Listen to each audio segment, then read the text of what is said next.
জানেন কিনা। আসলে আমি অনেকক্ষণ যাবৎ বেল বাজাচ্ছি, কিন্তু কোনো সাড়া পাচ্ছি না। বিনীত কণ্ঠস্বর মাহমুদের। তাই নাকি? জি। কোথাও গিয়েছে কিনা সেটা বলতে পারবো না, তবে গতকাল রাতে ওর ফ্ল্যাটে একবার গিয়েছিলাম। দেখলাম জিনিসপত্র গোছগাছ করছে। জিজ্ঞাসা করতেই বলল অফিসের কাজে নাকি বাইরে যেতে হবে। সকালে আবার যখন আমার উনি অফিসে যাচ্ছিল তখন দেখা হয়েছে, বাইরে থেকে দরজা লক করছিল। একটু থেমে মিষ্টি করে হাসলেন ভদ্রমহিলা। তারপর খানিকটা লজ্জিত কণ্ঠেই বললেন, ওই সময় আসলে আমার ছেলেকে স্কুলে পৌঁছে দিতে হয়। সকালের ওই সময়টাতে আমার খুব তাড়া থাকে, বেশি জিজ্ঞাসা করার সময় পাইনি। মাহমুদ মনে মনে ভদ্রমহিলার কথাগুলো আউড়ে নিল। গতকাল রাতে মেহেরিন গোছগাছ করছিল, মানে কি অফিসের কাছে বাইরে যেতে হবে? কিন্তু মিথ্যে বলে গেছে কোথায়? অফিসেও তো যায়নি। আচ্ছা, ও কখন বেরিয়েছে সময়টা কি একটু মনে করে বলতে পারবেন? ঘন্টাখানেক হবে। চট করে সেদিন রাতের ভিসা সংক্রান্ত মেসেজটার কথা মনে পড়ে গেল মাহমুদের। আচমকাই পেটের ভেতর মোচড় দিয়ে উঠল, অশনির সংকেত বেজে উঠল বুকের ভেতর। মেহেরিন কি তবে দেশ ছেড়ে পালাচ্ছে? ভয়ে আতঙ্কে আর বেশি কিছু ভাবতে পারল না। মেহেরিনের বাসা থেকে এয়ারপোর্ট ঘন্টাখানেকের রাস্তা, তার মানে হাতে বেশি সময় নেই। দ্রুত গাড়ির কাছে এসে সোহাগের নাম্বারে ফোন করল। সোহাগ ফোন রিসিভ করতেই উদ্বিগ্ন কণ্ঠে বলল, এই মুহূর্তে বাংলাদেশ বিমান এয়ারলাইন্সের সঙ্গে যোগাযোগ করো সোহাগ। আজকে সকালে ওদের যত ফ্লাইট আছে সব 1 ঘন্টার জন্য ডিলে করতে বলো, কুইক। সোহাগ তার কথার আগামাথা কিছুই বুঝতে পারল না। অবাক হয়ে প্রশ্ন করল, কেন স্যার? মেহরিন পালাচ্ছে। পালাচ্ছে মানে? তোমাকে আমি পরে সব বুঝিয়ে বলবো, আগে প্লিজ এয়ারলাইন্সের সঙ্গে যোগাযোগ করো। ঠিক আছে, কিন্তু এয়ারলাইন্স থেকে এর কারণ জিজ্ঞেস করলে কি বলবো? বলবে আমরা খবর পেয়েছি একজন ইন্টারন্যাশনাল ক্রিমিনাল এনএসআই এর সমস্ত ইনফরমেশন চুরি করে পালানোর চেষ্টা করছে। যেভাবে হোক তাকে আটকাতে হবে। প্রয়োজনে মেহরিনের ছবি সহ ওদের কাছে পাঠিয়ে দাও। ঠিক আছে। আর একটা কথা, যত তাড়াতাড়ি সম্ভব তুমি এবং এনা দুজনেই এয়ারপোর্টে পৌঁছে যাবে, সঙ্গে আমাদের ফোর্স নিয়ে আসবে। আচ্ছা। ফোন রেখে মেহেরিনের বাসার সামনে থেকে সোজা এয়ারপোর্টের রাস্তা ধরল মাহমুদ। বুকের ভেতরটা অনবরত ধরপড় করছে তার, হাত পা কাঁপছে। মনে মনে সৃষ্টিকর্তার কাছে প্রার্থনা করল, আর যাই হোক না কেন মেহেরিন যেন এয়ারপোর্টেই থাকে। মেহেরিনের পাসপোর্ট চেক করছে অল্প বয়সী সুন্দরী এক তরুণী। পাসপোর্টের ছবি দেখেই ভ্রু কুঁচকে গেল তার। কোনো রকম কথাবার্তা ছাড়াই ফোন হাতে নিয়ে ডায়াল করলো। রিসিভ হতেই মিষ্টি হেসে বলল,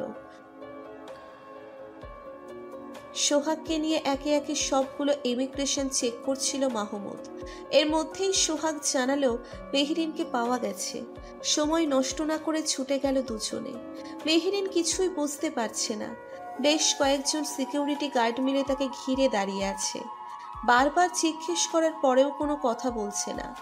অবশেষে মিনিট 2 বাদে ঘর্মাক্ত বিধ্বস্ত মাহমুদকে দেখতে পেয়ে বিষয়টা জলের মতন পরিষ্কার হয়ে গেল তার কাছে। গায়ের ফুল হাতা শার্ট ঘামে ভিজে চুপচুপে মাহমুদের, চোখ মুখ অস্বাভাবিক গম্ভীর। আতঙ্কে ভয়ে পেটের ভেতর মোচড় দিয়ে উঠল মেহেরিনের। তার চোখে চোখ পড়তেই স্বস্তির নিঃশ্বাস ছাড়ল মাহমুদ। এতক্ষণে প্রাণ ফিরে এসেছে। চোখের কোণে জমা হলো কয়েক বিন্দু জল, কিন্তু পরক্ষণে আবার জ্বলে উঠল চেহারা। এমন পাষণ্ড নারীকে এত সহজে ক্ষমা করা যাবে না। কঠিন রাগের দৃষ্টি নিয়ে সরাসরি চাইল অপরাধিনীর দিকে। ভয়ে দ্রুত চোখ নামিয়ে নিল মেহেরিন। সোহাগ তার কাছে এগিয়ে এসে ফিসফিস করে বলল, কি করতে যাচ্ছিলে তুমি? মাহমুদ ভাই কিন্তু ভয়ঙ্কর ক্ষেপে আছেন, আজকে তোমাকে ছাড়বে না।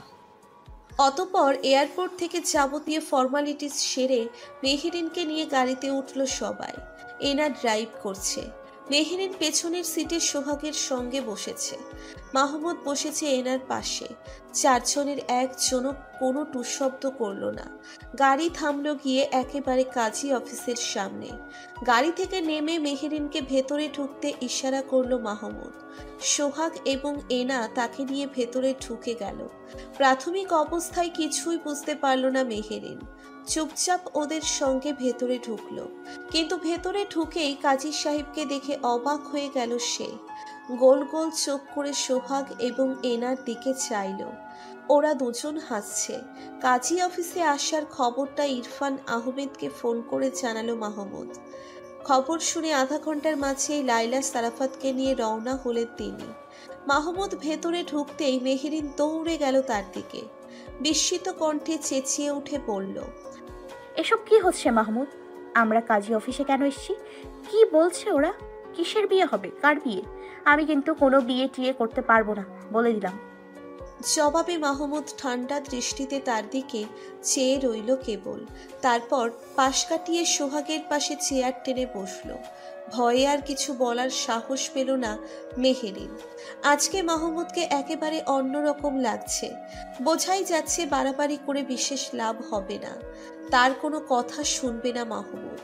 অতএব মুখ গোমড়া করে চুপচাপ এনার পাশে গিয়ে বসল। এনা ফিসফিস করে বলল, এমনিতেই মাহমুদ ভয়ঙ্কর রেগে আছেন মেহরিন আপু, তার উপর আপনি ওকে আরো রাগিয়ে দিচ্ছেন। আমি নিশ্চিত আজকে আপনার খবর আছে। মেহেরিন ভয়ার্থ কণ্ঠে ফিসফিস করে বলল, ভয় দেখেও না তাই না? আমি কি ওকে ভয় পাই? চোখে মুখে কৃত্রিম বিরক্তি ফুটিয়ে তোলার চেষ্টা করল সে। কিন্তু এনার ধারণা মনে মনে মহা খুশি মেহেরিন। মুখে না বললেও এনা জানে মাহমুদকে ঠিক কতটা ভালোবাসে সে। মাহমুদের খুশির জন্যই তাকে ছেড়ে দূরে চলে যেতে চেয়েছিল। কিন্তু মাহমুদের সত্যিকার খুশি যে তার সঙ্গে, এই কথা বোধহয় আজকে বুঝতে পেরেছে। বাস্তবে কি এতদিন বাদে বোধোদয় হয়েছে মেহেরিনের। ভালোবাসার এমন বহিঃপ্রকাশে সত্যিই তার ভেতরটা অনেক দিন বাদে প্রাণ খুলে হাসছে।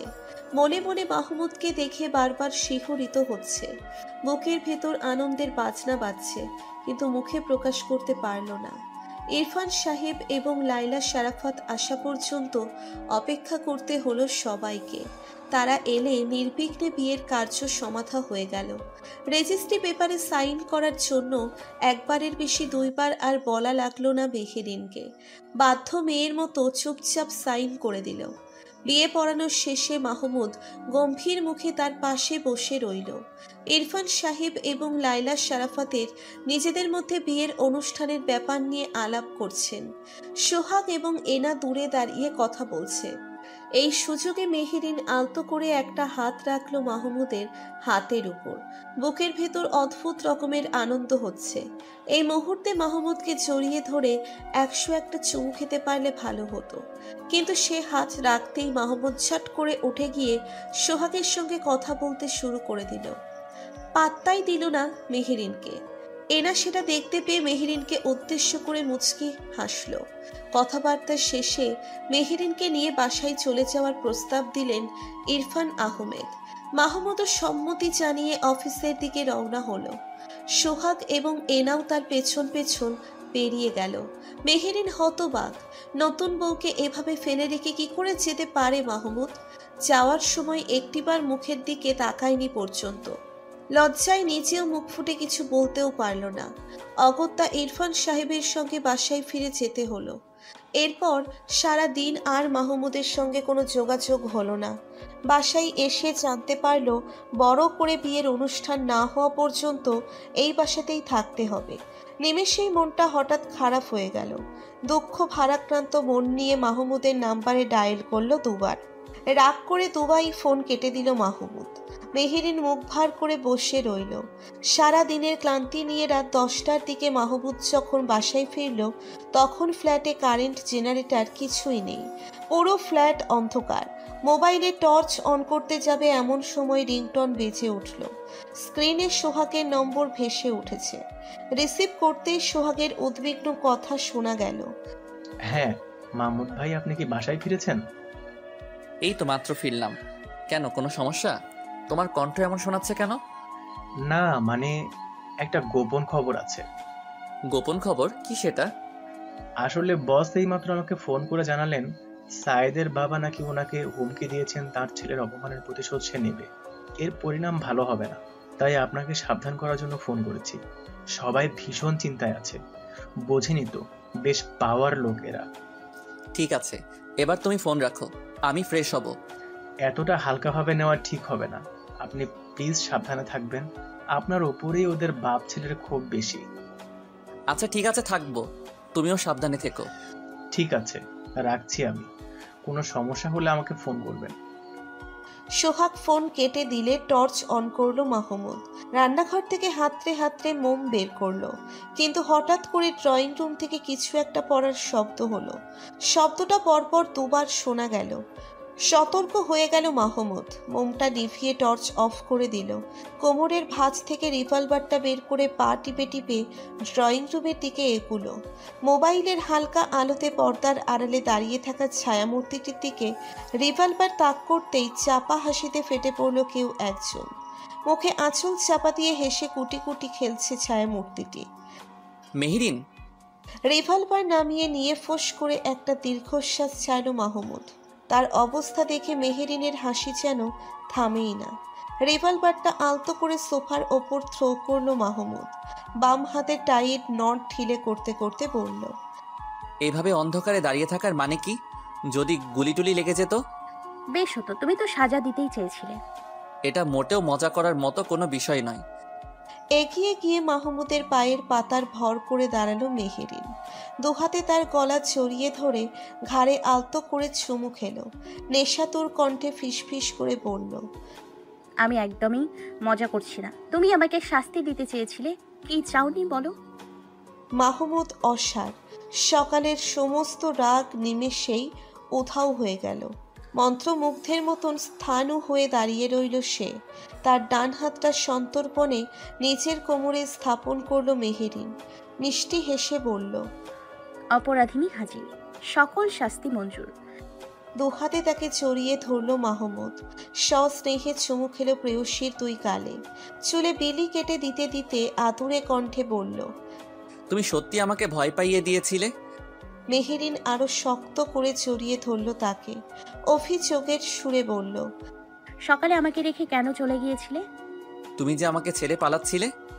সে তো তোমার কথা ভেবেই পালাচ্ছিলাম। ভেবেছিলাম আমি না থাকলে এনাকে নিয়ে সুখে সংসার করবে।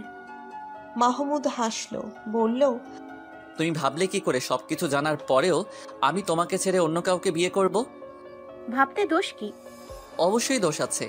আজ পর্যন্ত তোমাকে ছাড়া অন্য কাউকে নিয়ে একটা চুমো খাওয়ার কথা পর্যন্ত ভাবিনি আমি। I never thought of having a kiss with someone else except you. সেখানে বিয়ে তো অনেক দূরের কথা। ইস, তবে যে সকালে ফেলে রেখে এলে। সে তো তোমাকে শাস্তি দেব ভেবেছিলাম। এখন ভাবছো না? ফোরন কাটল মেহেরিন। ভাবছি, কিন্তু তার আগে একটা কথা বলো, ফ্ল্যাটের চাবি পেলে কোথায়? মাস্টার কি বাবা দিয়েছিলেন। মাহমুদ হাসল। সবাই মিলে যুক্তি করে মেহেরিনকে তার বাসায় পাঠিয়েছেন। ইরফান সাহেবও এতে যুক্ত আছেন ভেবে ভালো লাগলো। বুদ্ধিটা মন্দ নয়। বিয়ের রাতে বউ ছাড়া থাকা সত্যিই কষ্টকর হতো। এই জন্যই বুঝি সোহাগ আমাকে ফোন করে ভয় দেখিয়েছে। জবাবে তাকে ছেড়ে দিয়ে শব্দ করে হাসল মেহেরিন। তার বুদ্ধিতেই কাজটা করেছে সোহাগ, নতুবা মাহমুদের রাগ ভাঙানো এত সহজ হতো না। মাহমুদ অতি আদুরে দৃষ্টিতে চেয়ে রইল তার রাগী অভিমানী প্রিয়তমার মুখের দিকে। বহুকাল বাদে এমন হাসি মুখ দেখার সৌভাগ্য হয়েছে তার। খামোখা রাগ দেখিয়ে এই সুন্দর মুহূর্তটা নষ্ট করতে চাইল না। দেওয়ালের সঙ্গে হেলান দিয়ে দাঁড়িয়ে হাত বাড়িয়ে দিয়ে বলল, দেখি, কাছে এসো, তোমাকে একটু ভালোবাসি। হাসি থামিয়ে লাজুক দৃষ্টিতে তার দিকে চাইল মেহেরিন। হঠাৎ করেই একরাশ লজ্জা এসে ভিড় করল তার সমস্ত শরীরে। তার পরনে লাল জামদানি শাড়ি, হালকা সাজ, তার সাথে খোপায় বেলি ফুলের মালা। উদ্দেশ্য ছিল যেভাবেই হোক মাহমুদের রাগ ভাঙাবো, কিন্তু এখন লজ্জা লাগছে, ভীষণ লজ্জা লাগছে। শাড়ির কোণা চেপে ধরে স্থিরভাবে দাঁড়িয়ে রইল। মাহমুদ সামান্য ঝুঁকে কাছে টেনে নিল। কপালে গাঢ় চুমু খেয়ে বলল, কি ব্যাপার বলো তো? আজকে দেখছি লজ্জার লহর বইছে একেবারে।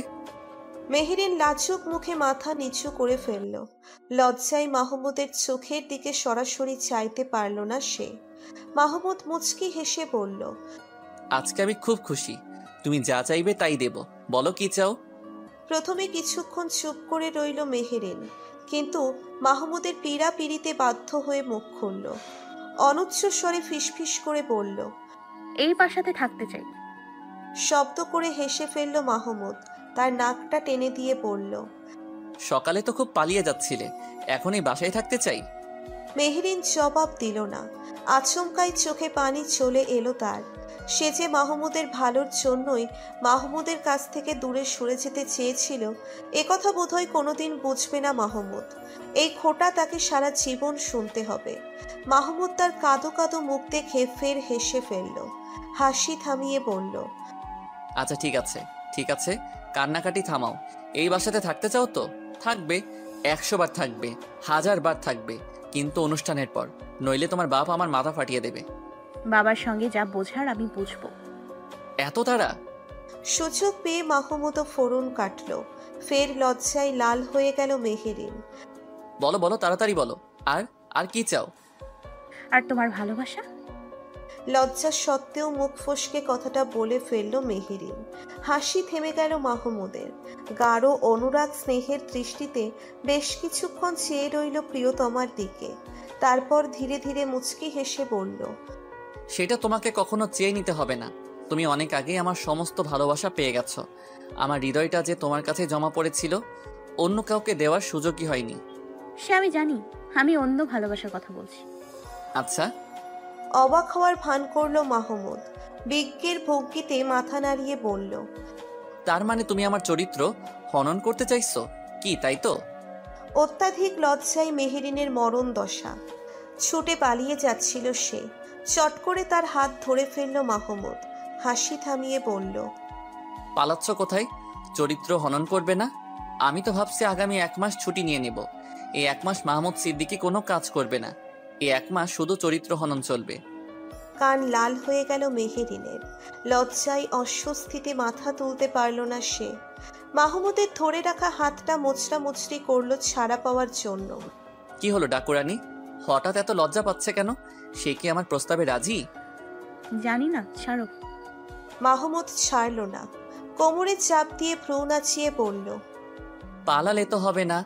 চরিত্র হননের দায়িত্বটা যে তোমার উপরেই দিয়েছি। মেহেরিন কাতর দৃষ্টি মাহমুদের মুখের দিকে চাইল। লজ্জায় দিয়ে আজকে তাকে মেরে ফেলবে অশুভটা। অনুনয় করে বলল, দোহাই তোমার, ছাড়ো, হাতে অনেক কাজ আছে আমার। কাজ? সম্মতিতে মাথা ঝাঁকালো মাহমুদ। চোখে মুখে হাসি। মেহেরিনের দ্রুত ছাড়া পাওয়ার জন্য কোমরে আঁচল গুজে নিয়ে বলল, ফ্রেশ হয়ে এসো, খাবে। তারপর?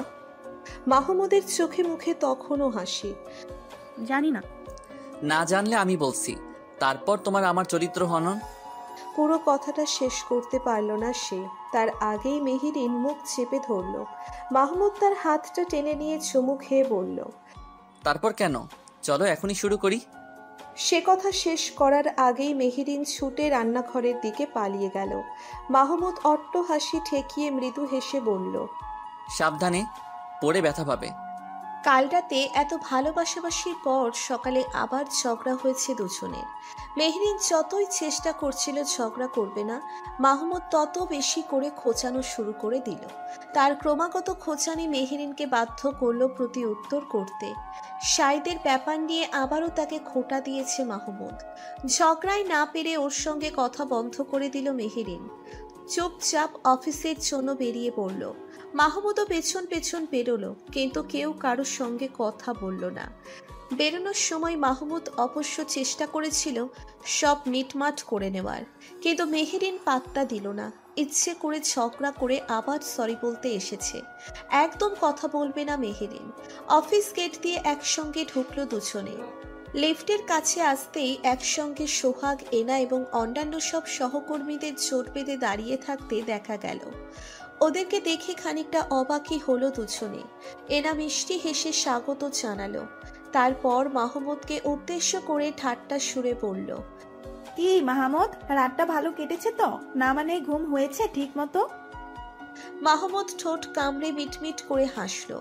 তারপর মেহেরিনের দিকে তাকিয়ে গান গাওয়ার ভঙ্গি করে বলল, চাঁদ মুখে চাঁদ দেখে কেটে গেল রাত।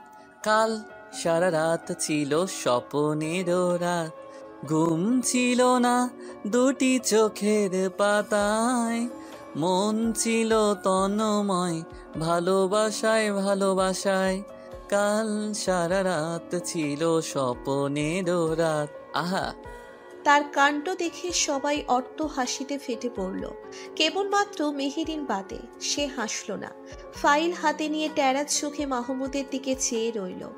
আর যাই হোক, অফিসে নিজের গম্ভীর স্বভাবটা তাকে বজায় রাখতেই হবে। মাহমুদ সেসবের ধার ধারল না।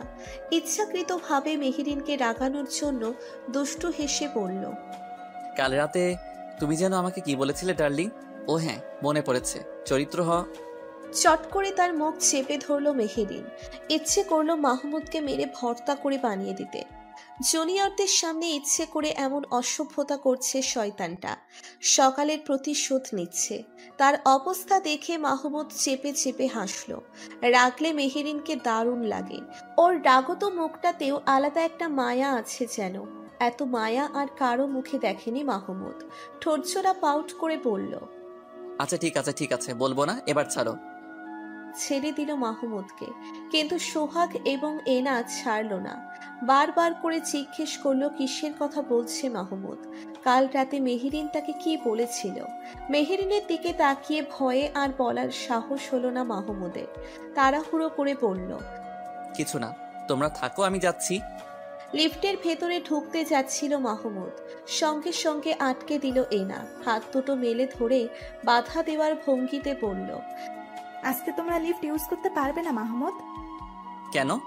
কারণ আমরা সবাই মিলে ঠিক করেছে মেহরিন আপুকে কোলে করে নিয়ে উঠাতে হবে তোমার। তাই নাকি? মাহমুদের চোখে মুখে আবারও হাসি ফুটে উঠল, যেন এই সুযোগটার অপেক্ষাতেই ছিল সে। পারলে এখনই মেহেরিনকে কোলে তুলে নেয়। হ্যাঁ, ইটস এ চ্যালেঞ্জ।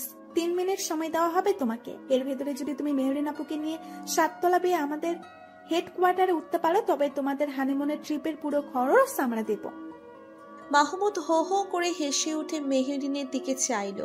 মেহেরিন এখনো নিজের সেই মুডি ভাব বজায় রেখে দাঁড়িয়ে আছে। এনার দিকে চাইল মাহমুদ।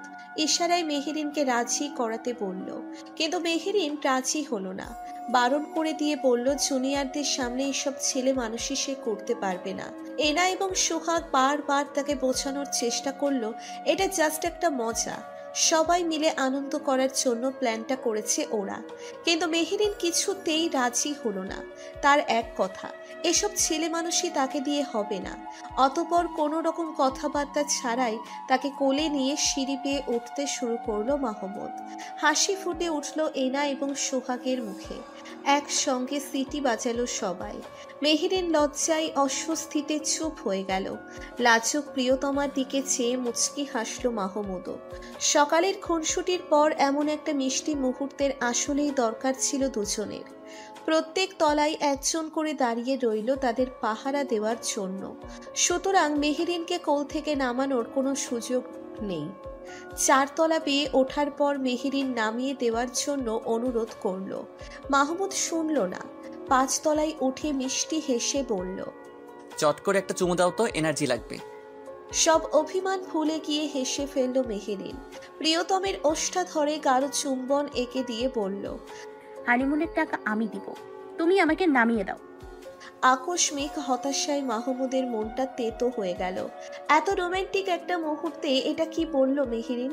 সে হানিমুনের টাকা বাঁচানোর জন্য মেহেরিনকে কোলে নিয়েছে? রিয়েলি? মেহেরিন কি করে এই কথা বলতে পারল? ধ্যাত, পুরো মজাটাই মাটি করে দিয়েছে। বিরক্তিতে কপাল কুঁচকে তার বিড়বিড় করে বলল, একটা মাথা মোটা গবেটকে বিয়ে করেছি আমি, যার মাথায় শুধু গোবর পোড়া। কথা শেষ করে পুনরায় সিঁড়ি বেয়ে উঠতে শুরু করলো সে। এবার আগের চেয়ে দ্রুত গতিতে পা ফেলল। মেহেরিন হাসল। গভীর অনুরাগের দৃষ্টি নিয়ে অপলক চেয়ে রইল ভালোবাসার মানুষটির দিকে। অনুতপ্ত কণ্ঠে ফিসফিস করে বলল, সরি, আরও একটু চুমু পাওনা রইল তোমার। 2 মিনিট 56 সেকেন্ডে মেহেরিনকে নিয়ে 7 তলায় এনএসআইয়ের হেডকোয়ার্টারে ঢুকলো মাহমুদ। মেহেরিনকে কোল থেকে নামিয়ে বেশ কিছুক্ষণ দম নিল। তারপর মাথা ঝাঁকিয়ে বলল, ডান, চ্যালেঞ্জ হেরে গেছো তোমরা, সুতরাং চুক্তি অনুযায়ী হানিমুন ট্রিপের খরচ তোমরা দেবে। সবাই খুশিতে হাতে তালি বাজাচ্ছে। মেহেরিন লজ্জায় কারো দিকে চাইল না। এনা মিষ্টি হেসে মাহমুদকে উদ্দেশ্য করে বলল, ওকে ডান, এবার বলো কোথায় যেতে চাও? নাসাই। পুরো করিডোর জুড়ে হাসির রোল পড়ে গেল। মাহমুদ ওদের সঙ্গে হাসিতে তাল মিলিয়ে বলল, মেহরিনের অনেক দিনের শখ নাসায় হানিমুন করবে। তার কথা শুনে আর এক দফা হেসে নিল সবাই। মেহেরিন হতাশভাবে মাহমুদের দিকে চাইল। বিয়ের পরেও এক ফোঁটাও বদলালো না মাহমুদ। সব কিছু বাদ দিয়ে মেহেরিনের পেছনেই লাগতে হবে তাকে। মনে মনে নিজের কপালকে দোষারোপ করে ডেস্কের দিকে পা বাড়ালো। সেই মুহূর্তেই করিডোর ধরে ইরফান আহমেদকে এগিয়ে আসতে দেখা গেল। ভয়ে সবাই যার যার কাজে ঢুকে পড়ল। এদিকে ব্যক্তিগত স্বার্থে এয়ারলাইন্স থেকে সহযোগিতা নেওয়ায় মাহমুদের শাস্তির ব্যবস্থা করেছেন ইরফান আহমেদ। খবরটা শুনে অফিসের সবাই হেসে গড়াগড়ি খাওয়ার মতন অবস্থা। মাহমুদ নিজেও হেসে ফেলল। সোহাগকে উদ্দেশ্য করে কৃত্রিম অভিযোগের সুরে বলল, দেখলে সোহাগ, কাণ্ডটা দেখলে? একেই বলে জোর যার মূল লোক তার। টাকলুর মেয়ে যে সবাইকে ফাঁকি দিয়ে এজেন্সি ছেড়ে পালাচ্ছিল তাতে কোনো দোষ হলো না, যত দোষ সব আমার। জবাবে সোহাগ হো হো করে হেসে উঠে বলল, সেটা আপনাদের জামাই শ্বশুর ব্যাপার, এখানে আমার কি বলার আছে? খবরটা শুনে মেহেরিনও মুখ টিপে হাসল। বেশ হয়েছে, মেহেরিনকে চালানোর প্রতিশোধ ইরফান আহমেদ নিয়েছে। লাঞ্চ আওয়ারে নিচের রুমে বসে অগ্রিম কয়েকদিনের কাজ সেরে নিচ্ছিল মাহমুদ। বিয়ের অনুষ্ঠানের পর কাজের ঝামেলায় জড়াতে মন চাইবে না, সেই জন্যই এই বুদ্ধি। হঠাৎ দরজায় নক হলো। বাইরে দাঁড়িয়ে অপেক্ষা করছে মেহেরিন। মাহমুদ ফাইল থেকে চোখ না সরিয়েই ব্যস্ত ভঙ্গিতে বলল, কামিং। নিঃশব্দে ভেতরে ঢুকলো মেহেরিন। মাহমুদের পেছনে দাঁড়িয়ে গলা খাকারি দিল। তার উপস্থিতি টের পেয়ে মুখে হাসি ফুটে উঠল মাহমুদের। নিমেষেই সকল ক্লান্তি অবসাদ দূর হয়ে গেল। তথাপি ইচ্ছাকৃতভাবে দেখেও না দেখার ভান করে রইল। সকালের পর থেকে বেশ ভালো মুডেই আছে ম্যাডাম, একটু জ্বালাতন করা দরকার। মেহেরিন দৃষ্টি আকর্ষণের জন্য তার কানের কাছে দুবার ফু দিল। তথাপি কোনো রিয়াকশন না পেয়ে চট করে ফাইলটা টেনে নিয়ে উল্টো দিকে মুখ ঘুরিয়ে নিল। মাহমুদ যেন খুব বিরক্ত হয়েছে এমন ভাব করে বলল, কি চাই? আমার ছুটি লাগবে 2 দিন। ছুটি লাগবে তো আমাকে বলছো কেন? বসের কাছে যাও। কারণ ছুটি আমরা দুজনেই নিব। অসম্ভব, আমি এখন কোনো ছুটি নেব না। আমার হাতে অনেক কাজ, সেগুলো শেষ করতে হবে। এমনিতে বিয়ের চক্করে কতদিন কাজে গ্যাপ পড়বে সেটাও জানি না। তাতে কি হয়েছে, মাত্র তো 2 দিনের ব্যাপার, পরেও করে নেওয়া যাবে। পরে করে নেওয়া যাবে? তোমার জন্য হয়তো এই কথাটা বলা খুবই সহজ, কিন্তু আমার জন্য না। আমার অন্য 2 দিন মানে 200 দিন, কাজের পাহাড় জমে যাবে টেবিলে। আমার জন্য সহজ মানে? তোমার জন্য সহজ মানে তোমার 2 দিন অফিসে থাকা আর না থাকার মধ্যে তেমন কোনো পার্থক্য নেই, দুটো একই কথা। এমনি তো খুব একটা কাজ করো না তুমি। আমি কাজ করি না? করো, আমি তো দেখি না। রাগে মুখ লাল হয়ে গেল মেহেরিনের। লাঞ্চের সময়টাতে মাহমুদের সঙ্গে খানিকটা সময় কাটাতে এসেছিল সে, কিন্তু তার পরিবর্তে মাহমুদের এমন উস্কানিমূলক কথাবার্তা মোটেই সহ্য হলো না। নিজের কর্তব্যে কোনোদিন এক ফোঁটা অবহেলা করেনি সে। প্রতিটা মিশনে জান প্রাণ দিয়ে চেষ্টা করেছে দলকে সাফল্য এনে দেওয়ার জন্য। তার মতো একজন ডেডিকেটেড এজেন্টের পক্ষে এমন কথাবার্তা সহ্য করা খুবই কষ্টসাধ্য। You are no one to assess my work and I have no obligation to answer you. গলা ভারী হয়ে এলো মেহেরিনের, না থেমেই বলল, আমি এনএসআই এর জন্য কি করেছি না করেছি সেটা এনএসআই জানে এবং আমি জানি, আর জানে আমার সহকর্মীরা। তোমাকে আমার কাজ নিয়ে ভাবতে হবে না, তুমি নিজের চরকায় তেল দাও। মাহমুদ হাতের পেপার ওয়েটটা ঘোরালো, মুখে প্রচ্ছন্ন হাসি। মেহেরিনের স্বভাব তার অজানা নয়, একটুতেই রেগে আগুন হয়ে যায়। আগুনে আরেকটু ঘি ঢেলে দিয়ে বলল, ঠিক বলেছ, সবাই সবটা জানে, কিন্তু তোমার বাপের ভয়ে কেউ কিছু বলতে পারে না। এবারে রাগের মাত্রা ছাড়িয়ে গেল মেহেরিনের। এতক্ষণ চাও শান্ত থাকার চেষ্টা করছিল, কিন্তু এবার আর সেটাও পারল না। হাতের ফাইলটা সজোরে মাহমুদের বুক বরাবর ছুঁড়ে মারল। বিক্ষুব্ধ গলায় চিৎকার করে বলল, কি বললে তুমি? আমার বাবার ভয়ে কেউ আমাকে কিছু বলে না? আমার নিজের কোনো যোগ্যতা নেই? অত্যাধিক রাগে চোখে পানি চলে এলো তার। এমনিতেই যথেষ্ট আত্মসম্মান বোধ, তার উপর নিজের যোগ্যতার প্রশ্নে মাহমুদ হঠাৎ ইরফান আহমেদকে টেনে আনবে ভাবতে পারেনি। মনে মনে ভীষণভাবে আহত হলো সে। গম্ভীর গলায় বলল, আজকে তুমি কাজটা ঠিক করলে না মাহমুদ। বাবা তোমাকে শাস্তি দিয়েছেন, তাই বলে তুমি সেই রাগ আমার উপর ঝাড়তে পারো না, এটা আমি ভাবতে পারিনি। এর জন্য আমি তোমাকে কোনোদিন ক্ষমা করব না, মনে রেখো তুমি। ভুল তথ্য ব্যবহার করে এয়ারলাইন্সের সহযোগিতা নেওয়ার 3 মাসের বেতন সহ আগামী 2 মাসের সকল ছুটি ক্যান্সেল করা হয়েছে মাহমুদের। ভাইয়ের ছেলে কিংবা মেয়ের জামাই বলে কোনো ছাড় দেননি ইরফান আহমেদ। এদিকে মেহেরিন ভেবেছে সেই জন্য তার সঙ্গে রাগারাগি করেছে মাহমুদ। কষ্টে চোখে পানি চলে এলো তার, অশ্রু ভেজা চোখ নিয়েই বেরিয়ে যাচ্ছিল। সঙ্গে সঙ্গে তার হাত চেপে ধরল মাহমুদ, মুচকি হেসে বলল, কোথায় যাচ্ছ? সেই কৈফিয়ত আমি তোমাকে দিব না, ছাড়ো আমাকে। কথায় কথায় এত রাগ দেখানোর কি আছে? আমি তো মজা করছিলাম। ছাড়ো আমাকে, এটা কোনো মজা হতে পারে না। আচ্ছা সরি, ভুল হয়ে গেছে। ছাড়ো বলছি। মাহমুদ হাসল। রেগে গেলে মেহেরিন কখনো শান্তভাবে কোনো কাজ করতে পারে না, বেশিরভাগ সময়ে উত্তেজিত হয়ে যায়। মেজাজ কোনো মতেই কন্ট্রোলে থাকে না, তার প্রতিবাদের ভাষা সব সময় রাগের হয়। সত্যি মজা করছিলাম। তোমার সাথে ঝগড়া করতে করতে অভ্যাস হয়ে গেছে। এখন ঝগড়া না করলে পেটের ভাত হজম হয় না। তাছাড়া ঝগড়া না করলে রোমান্সটাও ঠিক জমে ওঠে না। ছাড়ো আমাকে। হুম। জোর করে তাকে কোলে বসিয়ে নিল মাহমুদ। কপালের এলোমেলো চুলগুলো গুছিয়ে দিতে দিতে ফিসফিস করে বলল, সরি। মেহেরিন শান্ত হলো না, উল্টো ছাড়া পাওয়ার জন্য মুচড়া মুচড়ি করে বলল, I don't need your sorry. Then what do you need? I don't need anything from you. But I will give you everything. সেটা তোমার ব্যাপার, ছাড়ো আমাকে। আহারে আমার বউটা, বেশি কষ্ট দিয়ে ফেলেছি না? আচ্ছা সরি। মেহেরিন জোর করে নিজেকে ছাড়িয়ে নিয়ে দূরে সরে দাঁড়ালো, দাঁত কিরমির করে বলল, বাবা ঠিকই বলেছে, অনুষ্ঠান না হওয়া পর্যন্ত আমি মায়ের কাছেই থাকবো। কিসের মধ্যে কি? মেহেরিন হঠাৎ ওই বাসায় থাকার কথা বলছে কেন? নিমেষেই মুখ কালো হয়ে গেল মাহমুদের। বেশি ভাব দেখাতে গিয়ে বেচারা ফেঁসে গেছে। বিয়ের পর বউ ছাড়া থাকা অসম্ভব। তাকে কিছু বলার সুযোগ না দিয়ে গটগট করে বেরিয়ে গেল মেহেরিন।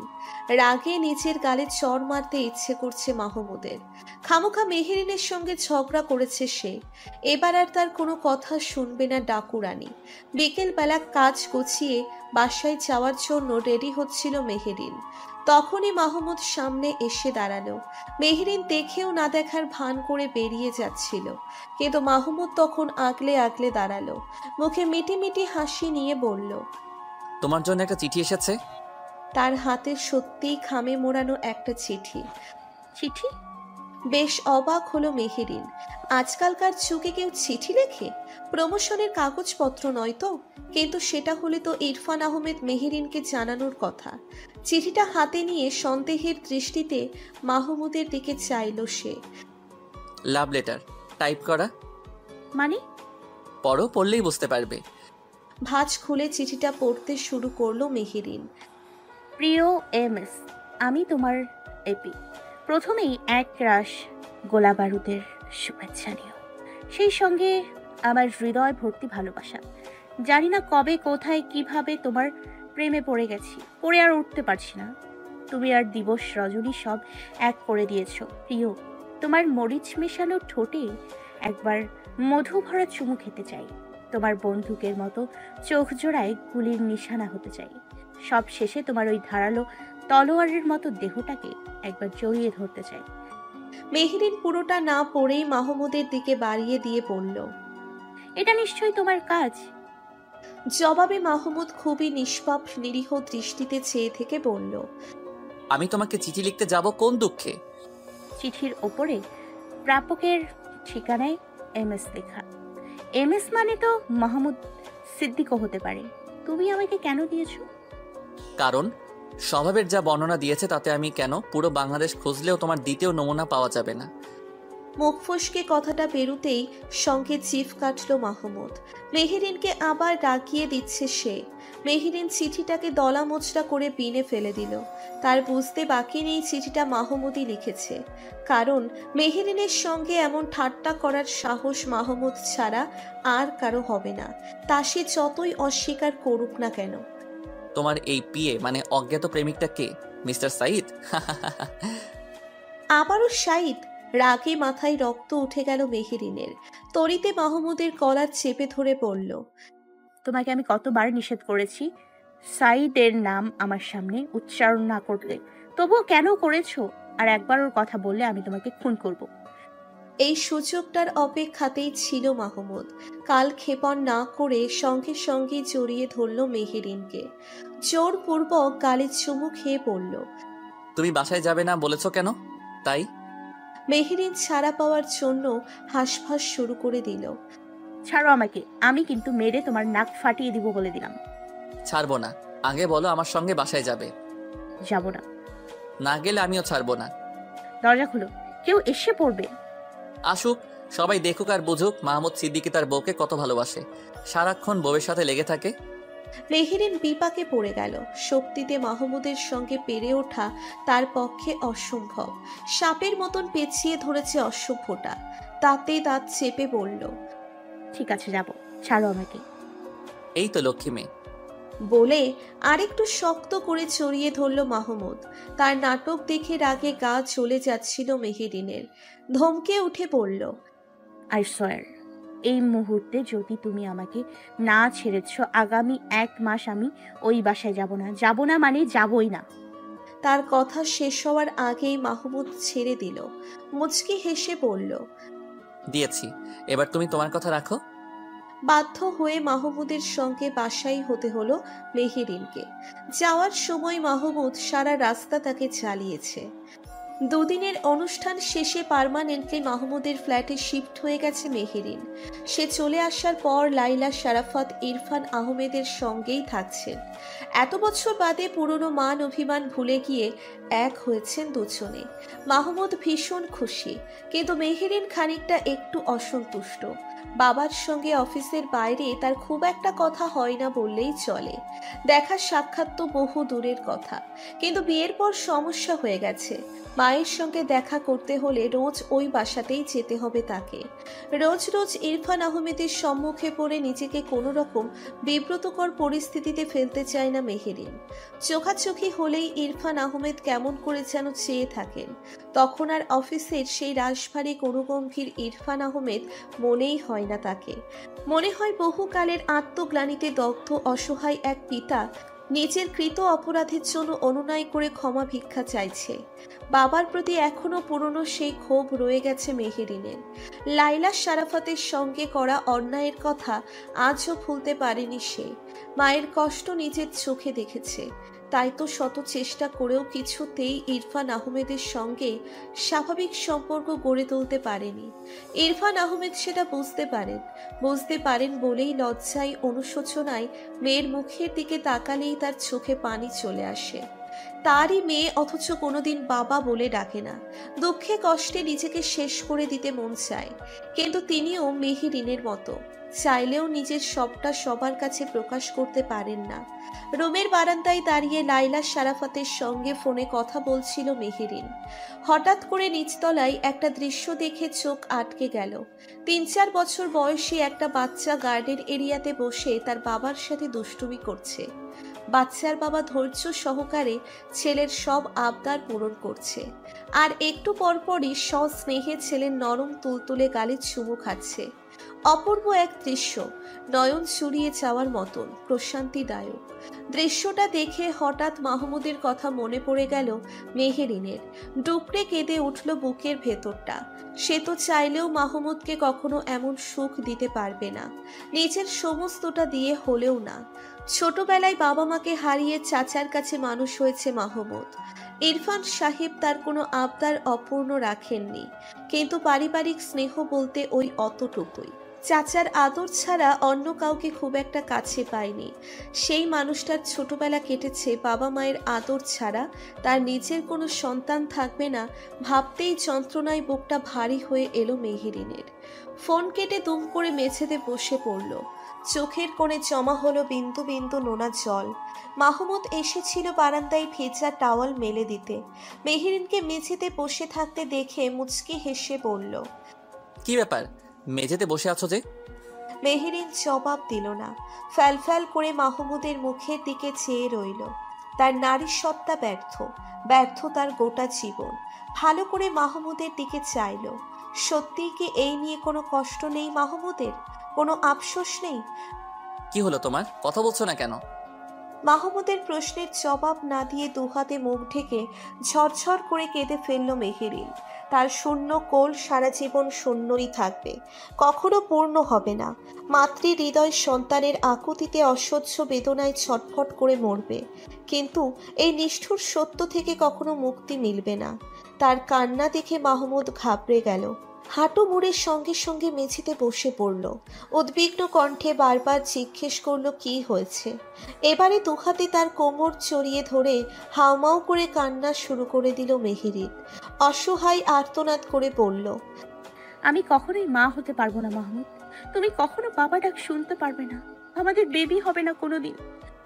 মেহেরিনের এমন কান্না তীরের মতন বিদ্ধ করল মাহমুদের হৃদয়টাকে, যাকে সে অন্তর দিয়ে ভালোবেসেছে, বহু যত্নে বুকের ভেতর আগলে রেখেছে। তার এমন কান্না সত্যিই বড্ড অসহায় করে দিল মাহমুদকে।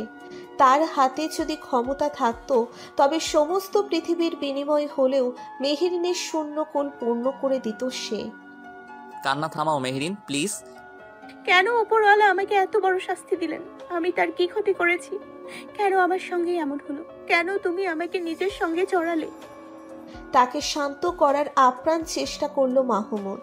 মাথায় হাত বুলিয়ে দিয়ে স্নেহার্ত কণ্ঠে বলল, এসব কথা বলো না মেহেরিন। সৃষ্টিকর্তার সিদ্ধান্তের উপর কারো হাত নেই। তিনি যা করেন ভালোর জন্যই করেন। তবে আমার সঙ্গেই কেন এমন হতে হলো? আমি তো নিজের অক্ষমতার দায় একাই বয়ে বেড়াতে চেয়েছিলাম। কেন তিনি তোমাকে আমার সঙ্গে জড়িয়ে আমার ভেতরের যন্ত্রণা আরো বাড়িয়ে দিল? জানো তো, উপরওয়ালা মানুষকে সুখী হওয়ার জন্য দুটো অপশন দিয়েছেন। কিছু পেতে হলে কিছু ত্যাগ করতে হবে। আমার বেলাতেও তাই হয়েছে। I choose you. আমার কাছে মনে হয়েছে তোমাকে ছাড়া বাকি সব কিছু আমার জন্য অর্থহীন। যে কোনো কিছুর বিনিময়ে হলেও তোমাকে আমার চাই, নতুবা আমি মরে যাব। নিঃসন্দেহে আমি সৌভাগ্যবান যে তিনি আমার আকুতি শুনেছেন। And I think he gave me the best one I deserve. একটা কথা সব সময় মনে রেখো মেহরিন, উপরওয়ালা কখনো কারোর উপর অবিচার করেন না। Undoubtedly he is the best of planners. তাকে ছেড়ে দিয়ে ফের দুহাতে মুখ ঢেকে ফেলল মেহেরিন। ফের বাঁধভাঙা ক্রন্দনে মেঝেতে লুটিয়ে পড়ল। মাহমুদ সস্নেহে তার মাথাটা কোলে তুলে নিল, পিঠে হাত বুলিয়ে দিয়ে বলল, বিশ্বাস করো, তোমাকে সান্ত্বনা দেওয়ার জন্য কিচ্ছু বলছি না আমি, কারণ বলার মতন এমন কিছুই নেই। সত্যিটা তুমি নিজেই জানো। তুমি জানো আমি তোমাকে কতটা ভালোবাসি। তাই প্লিজ নিজেকে দোষারোপ করা বন্ধ করো। অতপর পাজা কোলা করে তাকে তুলে নিল মাহমুদ। ভেতরে ঢুকে পানির গ্লাসটা এগিয়ে দিয়ে বলল, পানি খাও। চোখ মুছে অনেকটা স্বাভাবিক হলো মেহেরিন। পানির গ্লাসটা রেখে খুবই রিল্যাক্স ভাবে তার পাশে বসলো মাহমুদ। মেহেরিনের একটা নিচের হাতের মুঠোয় নিয়ে বলল, মন খারাপ করে থেকো না প্লিজ।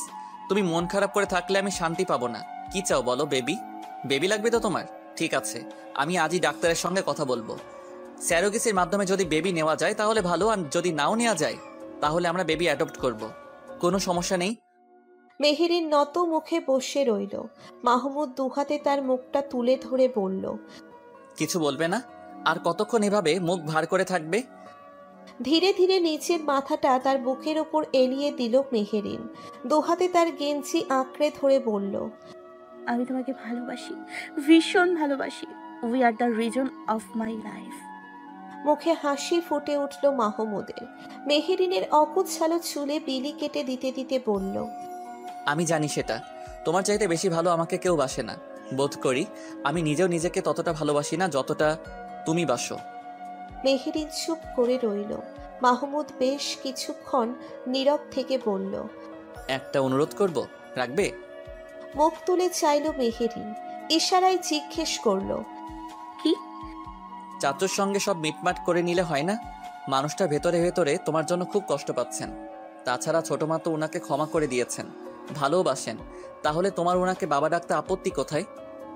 মেহেরিন চুপ করে তার মুখের দিকে চেয়ে রইল।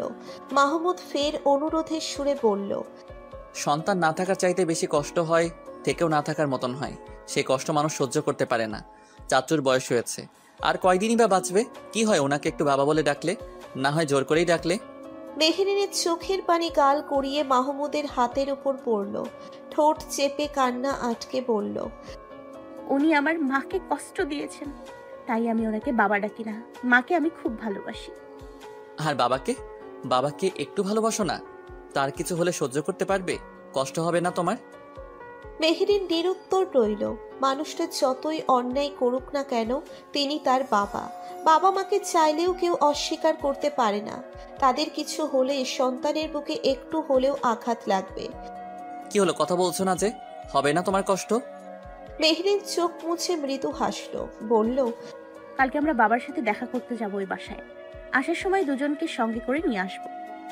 খুশিতে ছলমল করে উঠল মাহমুদের চেহারা। তার এতদিনের চেষ্টা সফল হতে চলেছে। মেহেরিন রাজি হয়েছে সম্পর্কটা স্বাভাবিক করতে। এবার নিশ্চয়ই আর কোনো দুঃখ থাকবে না ইরফান আহমেদের। খুব খুশি হবেন তিনি। ডেস্কে বসে কোনো একটা বিষয় নিয়ে হাসাহাসি করছিল মাহমুদ। ঠিক তখনই এনাকে নিয়ে এদিকটাতে এগিয়ে আসতে দেখা গেল মেহেরিনকে। কথা বলতে বলতে হাঁটছে দুজনে। মাহমুদকে হাসতে দেখে এনা ভ্রুকুচকে ইশারায় জিজ্ঞেস করলো, কি হয়েছে? জবাবে মাহমুদ ভনিতা করে বলল, তোমাকে দেখে হাসছি sweetheart. You are looking extremely hot, too much beautiful. Temperature rise করে দিয়েছো তুমি। মেহেরিন যে পাশে দাঁড়িয়ে আছে সেটা যেন দেখতেই পায়নি। এনার সঙ্গে দিব্যি হেসে হেসে কথা বলছে। রাগে গা চলে যাচ্ছে মেহেরিনের। সোহাগ চট করে মেহেরিনের দিকে চাইল। হাতের ফাইল নিয়ে রাগত মুখে চুপচাপ দাঁড়িয়ে আছে। মনে মনে হাসল সে, আজকে কপালে নির্ঘাত শনি আছে মাহমুদের। হাসি ঠাট্টা শেষে এনা ওদের বিদায় জানিয়ে নিজের ডেস্কের দিকে চলে গেল। সোহাগও বেরিয়ে গেল। এতক্ষণে মেহেরিনের দিকে নজর দেওয়ার সময় হলো মাহমুদের। মুচকি হেসে বলল, কি ব্যাপার মেহেরিন, এখানে দাঁড়িয়ে আছো কেন? কাজ নেই তোমার? এতক্ষণে দমিয়ে রাগকে উদ্বেলিত করার জন্য যথেষ্ট মাহমুদের এমন উস্কানিমূলক কথাবার্তা। রাগ সামলাতে পারল না মেহেরিন। ইচ্ছে করে হাই হিল সমেত মাহমুদের পায়ের পাতার ওপর ভর করে দাঁড়ালো। দাঁতে দাঁত চেপে ক্রুদ্ধ কণ্ঠে বলল, কি বলছিলে তখন? এ নাকি সুইটহার্ট, হট, এক্সট্রিমলি হট? তুমি মজা করছিলে না? টেম্পারেচার রাইজ করে দিয়েছে। অসভ্য, নির্লজ্জ, একটু লজ্জা করেনি তোমার? হিলের চাপে মাহমুদের পায়ের চামড়া ছিলে যাওয়ার মতন অবস্থা। তথাপি উফ করল না, বরং অন্যদিকে মুখ ফিরিয়ে মৃদু হাসল। মেহেরিন ভারসাম্য রক্ষা করতে দুহাতে তার গলা জড়িয়ে ধরেছে। তাকে আরেকটু রাগিয়ে দেওয়ার প্রয়াসে মাহমুদ গলা খাকারি দিয়ে বলল, you are provoking me Mrs Sharafat. Don't you forget that I am your senior. তাই নাকি?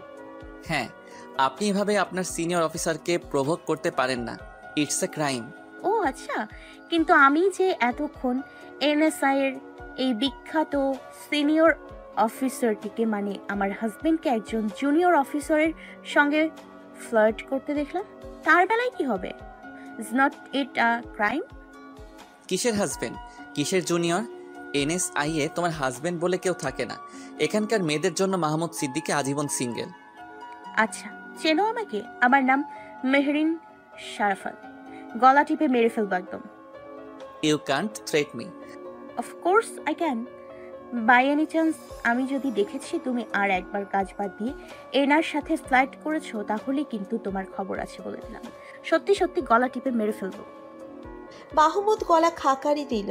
কণ্ঠে কৃত্রিম গাম্ভীর্য এনে বলল, আপনার কি ধারণা মিসেস শারাফাত, আমি সারাদিন অফিসে বসে বসে মেয়েদের সঙ্গে ফ্লার্ট করি? করোই তো। আবার গলা খাকারি দিল মাহমুদ। বলল, I think you are jealous of me. আমার এত এত ক্রেজ দেখে আপনি সহ্য করতে পারছেন না, তাই এসব ভুলভাল কথা বলছেন। চোরের মায়ের বড় গলা। একে তো দোষ করেছো, তার উপর আবার বড় বড় কথা বলছো। একটু যদি লজ্জা শরম থাকবো। Excuse me, you should respect your senior. দিব না সম্মান। কি করবে তুমি? অসভ্য, চরিত্রহীন। চরিত্রহীন? অফকোর্স চরিত্রহীন। তবে সেটা চরিত্র হননকারিনীর দোষ। এখানে মাহমুদ সিদ্দিকী নিরপরাধ। তার বলার ঢং দেখে মেহেরিনের হাসি পেয়ে গেল। খুব নাটক করতে পারে দুষ্টুটা। তথাপি ছন্ত গাম্ভীর্য বজায় রেখে বলল, হ্যাঁ, এখন তো তোমার কোনো দোষ নেই, তুমি কিচ্ছু জানো না, কিন্তু অফিসে বসে বসে মেয়েদের সঙ্গে ফ্লার্ট ঠিকই করতে পারো। মেহেরিনের মুখের মিটিমিটি হাসি বলে দিচ্ছে জালে আটকা পড়েছে শিকার, অতএব এখন আর কোনো ভয় নেই। মাহমুদ সুযোগ পেয়ে গেল, চট করে মেহেরিনের কোমর জড়িয়ে ধরে বলল, তো আমি মেয়েদের সঙ্গে ঠিক কিভাবে ফ্লার্ট করি মিসেস শারাফাত? এইভাবে? কোমরের চাপ বাড়িয়ে দিল সে। লজ্জায় লাল হয়ে গেল মেহেরিন, তথাপি নড়ল না। আচানক পায়ের ওপর হিলের চাপ বাড়িয়ে দিয়ে বলল, এভাবে? ব্যথায় চিৎকার করতে গিয়েও নিজেকে সামলে নিল মাহমুদ। মুচকি হেসে বলল, yes yes, I can feel your body temperature. মাহমুদের এমন অসভ্য কথাবার্তায় থ বনে গেল মেহেরিন। ফের ধমক দিয়ে কিছু বলতে যাচ্ছিল সে, তার আগেই ইরফান সাহেবের গলা খাকারির আওয়াজ শোনা গেল। তড়িৎ গতিতে দূরে সরে গেল দুজনে। ইরফান সাহেব মনে মনে বেশ বিরক্ত হলেন মাহমুদের ওপর। অফিসে এসে এসব রঙ্গ তামাশা করার মানেটা কি?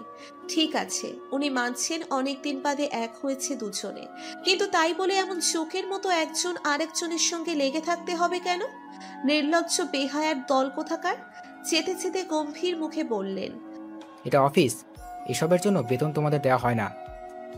লজ্জায় অস্বস্তিতে মেহেরিনের মন চাইল এক দৌড়ে নিজের ডেস্কে চলে যেতে। ইরফান সাহেব এই সময় এখানে আসবেন এটা সে ভাবতেই পারেনি। এদিকে মাহমুদ দাঁত বের করে হাসছে, যেন কোটি টাকা পুরস্কার পেয়েছে সে। রাগে বিরক্তিতে মুখ ছামটা মেরে নিজের ডেস্কের দিকে চলে গেল মেহেরিন। শু খুলে পায়ের আঙ্গুলে পট্টি বাঁধছে মাহমুদ। মেহেরিন তার পাশে সোফায় বসে আছে। দোষটা ঠিক কার উপর চাপাবে বুঝতে পারছে না। একবার মনে হচ্ছে সব দোষ মাহমুদের। মাহমুদ যদি তখন এনার সঙ্গে দাঁড়িয়ে এমন মিষ্টি মিষ্টি কথা না বলতো তাহলে এরকমটা হতো না, কিন্তু পরক্ষণেই মনে হচ্ছে মাহমুদ তো এমনই, ইচ্ছে করে তাকে ডাকানোর জন্য এমন করে। কিন্তু তাই বলে মেহেরিনের কি উচিত হয়েছে এভাবে মাহমুদের সঙ্গে মিসবিহেভ করা?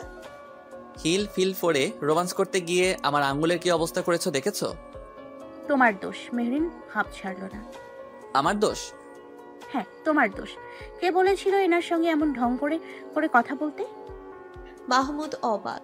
সে ভেবেছিল মেহেরিন দুষ্টুমি করে তখন এনার কথা বলেছে, কিন্তু এখন তো দেখছে মেহেরিন সিরিয়াস। কিঞ্চিত বিস্মিত স্বরে জিজ্ঞেস করলো, আর ইউ সিরিয়াস? আমি এনার সঙ্গে দুষ্টামি করায় তুমি আমার পায়ে পাড়া দিয়েছো? মেহেরিন জবাব না দিয়ে বাচ্চা মেয়ের মতন অন্যদিকে মুখ ঘুরিয়ে নিল। নিরাপত্তার সম্মতির লক্ষণ। তাছাড়া তার হাবভাব দেখে স্পষ্ট বোঝা গেল এনার সঙ্গে কথা বলার কারণেই মাহমুদের পায়ে পাড়া দিয়েছে সে। মাহমুদ অবাক হতে গিয়ে হেসে ফেলল। পুনরায় ব্যান্ডেজ করায় মনোযোগ দিয়ে বলল, সিরিয়াসলি? তুমি এত হিংসুটে আমি জানতাম না। এখানে হিংসুটের কি হলো? বিয়ে করেছো আমাকে আর তারিফ করবে অন্য মেয়ের?